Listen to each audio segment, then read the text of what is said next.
रणनीति सिर्फ इतनी भर नहीं कि आखिर किस तरीके से मुस्लिम प्रत्याशियों को मैदान में उतारा जाए। रणनीति इस बात पर भी टिकी है कि लोकसभा चुनाव के समर में 100 सीटें बीजेपी और कांग्रेस के लिए महत्वपूर्ण क्यों रहने वाली हैं। दरअसल ये वो 100 सीटें हैं जहां पर हार और जीत का अंतर 10% के आसपास रहा है। अब ये कौन कौन सी सीटें हैं जहां पर हार जीत का अंतर इतना कम रहा। इनमें से कुछ सीटें ऐसी जहां पर हार जीत का अंतर महज 1% रहा है, यानी कि 1% वोटर इधर से उधर, और प्रधानमंत्री की कुर्सी पर कौन बैठने वाला है ये तय होता हुआ नजर आ जाएगा। ये रिपोर्ट देखिए। लोकसभा चुनाव के समर में 100 सीटें बीजेपी और कांग्रेस के लिए बहुत महत्वपूर्ण रहेंगी, जहां हार जीत का अंतर 10% के आसपास रहा है। चुनाव में कांग्रेस की नजर देश के करीब 56 सीटों पर होंगी, जहां वो 2014 के चुनाव में 80,000 या उससे कम वोटों से हारी थी। इनमें से 24 सीटों पर बहुत कड़ा मुकाबला था।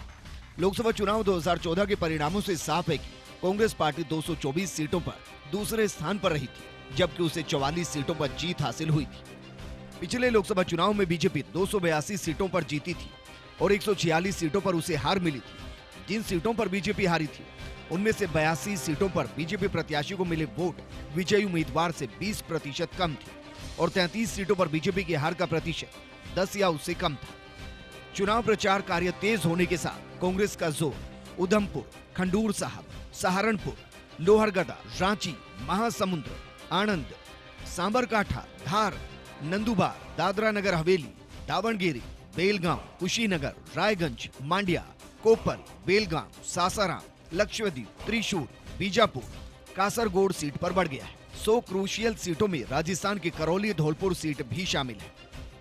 2014 के लोकसभा चुनाव में 100 सीटों पर पिछले चुनाव में कांटे का मुकाबला था, लिहाजा इस बार इन सीटों पर कांग्रेस और बीजेपी दोनों दलों ने अपना ध्यान केंद्रित कर रखा है। देश में कुल 23 सीटों पर हार जीत का फैसला मात्र 1% से कम मतों से हुआ था। इनमें सबसे ज्यादा 4 सीटें कर्नाटक में, 3 केरल में थी, 2-2 सीटें आंध्र प्रदेश, बिहार, छत्तीसगढ़, महाराष्ट्र, ओडिशा और पश्चिम बंगाल में थी, जबकि 1-1 सीट जम्मू कश्मीर, झारखंड, मध्य प्रदेश और उत्तर प्रदेश में थी।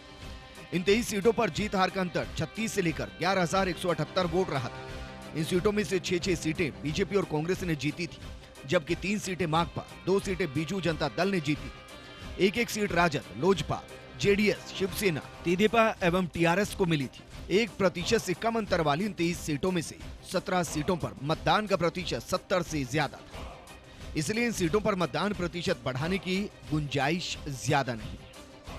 ये तय है कि 2014 लोकसभा चुनाव में जिन 100 सीटों पर हार जीत का अंतर बहुत कम रहा था, वो सीटें ही लोकसभा चुनाव 2019 में केंद्र की सरकार बनाने में अहम भूमिका अदा करेंगे। और यही वजह है कि राजनीतिक दलों की राजनीति कम अंतर से जीत हार वाली इन 100 सीटों के इर्द गिर्द ही मंडरा रही।